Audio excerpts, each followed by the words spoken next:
Hi guys. If I've said it once, I'll say it many, many times after that. Guys, you got to check your local pawn shops. And when I say local, I don't just mean like your city. I mean your surrounding cities. You got to check your local pawn shops in your surrounding cities because you never know what you're going to find. So I went to a pawn shop that I go to every now and then, and I found this Leatherman Juice CS4. Now this is a little bit smaller than the original Leatherman Juice that came out. And I know what you're thinking, knife detector. That's an old multi-tool. That's been out for a long time. I think it was out sometime in the 2010, 2015 range, something like that. That would be a guess because, you know, I have one Leatherman Juice that my wife gifted to me, and this is a smaller version of that. So I would expect that this probably came out sometime after that. But let's take a look at this knife. Or this multi-tool, how much did I pay for this multi-tool? I paid $15. You know, a lot of the knives I buy are $10, $15, $20, $25, $30, because, you know, they're out there and people don't collect them as much as they used to. Sometimes an awesome knife or multi-tool will come out and it'll be the in thing for a long time. And then guess what? When people get bored with it or the next new thing comes out, then the price drops like a stone, my friends. So I got this for 15 bucks. Now, if you look up eBay prices right now on this thing, brand new, it'll probably run you or close to 100. So let's see what this has. You know, looking at this really is put out there, I think, to attract the Swiss Army knife guys, you know, people that like Victorinox, you know, and Wenger. You know, I think that this is the audience that this was intended for.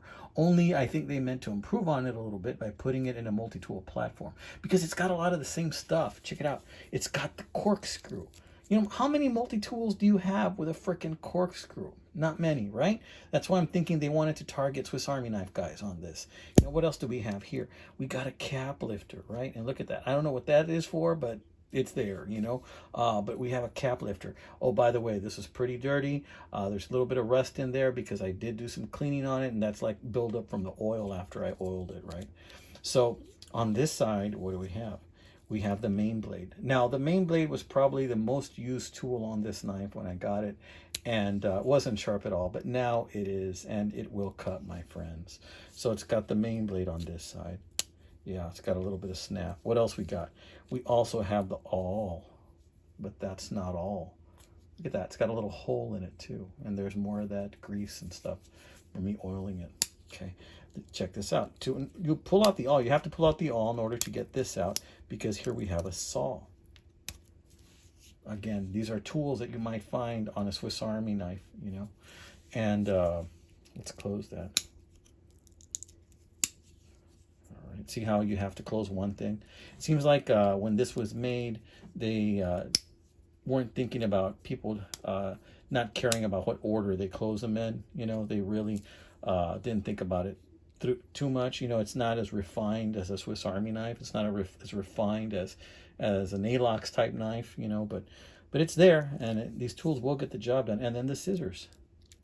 Check it out. These scissors actually work pretty good, guys. More of that rusty oil that I put there. But yeah, these were really dirty. They still are. Need to do some more cleaning on them. But again, this is not a new multi-tool. It's not going to win any beauty contests. But when I first got this, that spring was locked in. It just wouldn't work. But now look at that. It works pretty good. Okay. So yeah. All right. And so let's open it. What's on the inside, right? Look at that. A lot of rust here when I first opened it. You got the wire cutters, wire strippers right there. Yeah. Again, Juice CS4, Leatherman Juice CS4. Now, this looks like it was hardly even used, guys. But what's in here? In here we have the Phillips right there. And then there's another little thing down here I can't really reach. I think that's like a lanyard loop or something. Can't really reach that. Can't pull that out. I think I might need a special tool to pull that sucker out, you know. Or maybe it doesn't pull out, you know. What if that's the case and it doesn't pull out? Honestly, I don't know. That might just be part of the knife. Okay. So on this side, what do we have? Well, we have a flathead, and that flathead looks like it was used and it bent a little bit, right? Easy fix if I wanted to. And I like that it's got this tiny little screwdriver too. This reminds me of the original Leatherman. This tiny screwdriver has so many uses, you know, with this tiny little screws when you have to replace the batteries on your kids' toys, you know. Oh, and then we have the big boy right here. Again, really dirty with that oil that I put on there. Okay, but yeah.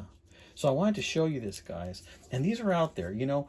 Go check your pawn shops, honestly. Go check them, because you never know what you're going to find. You might run into a little gem like this. You know, this is a little gem that I would not mind carrying in a sheath, or just straight up carrying it in my pocket. It's not that big. I mean, if you're to measure how long is this across, we got 1, 2, it's about 3 1/4 inches across, guys. Something like this, it's about 3 1/4 inches across, when then you're talking about the size of a Wenger.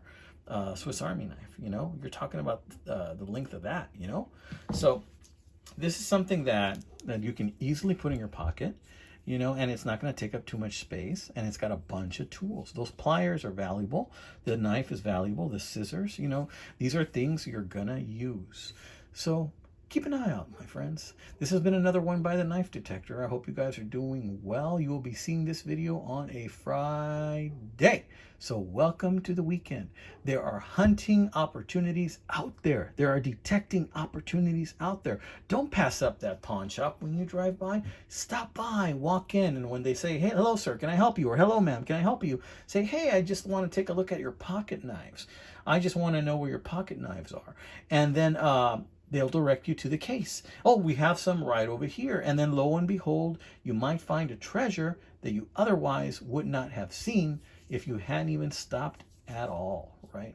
Oh, and something else, don't forget to haggle. You know, sometimes the price you see there is negotiable. Most pawn shops is going to charge twice the amount that it's worth, and they're going to start it there, and then after a few months, if it doesn't get sold, they'll drop it down a percentage, and again after another couple months, if it doesn't get sold, they'll drop it down another percentage after that.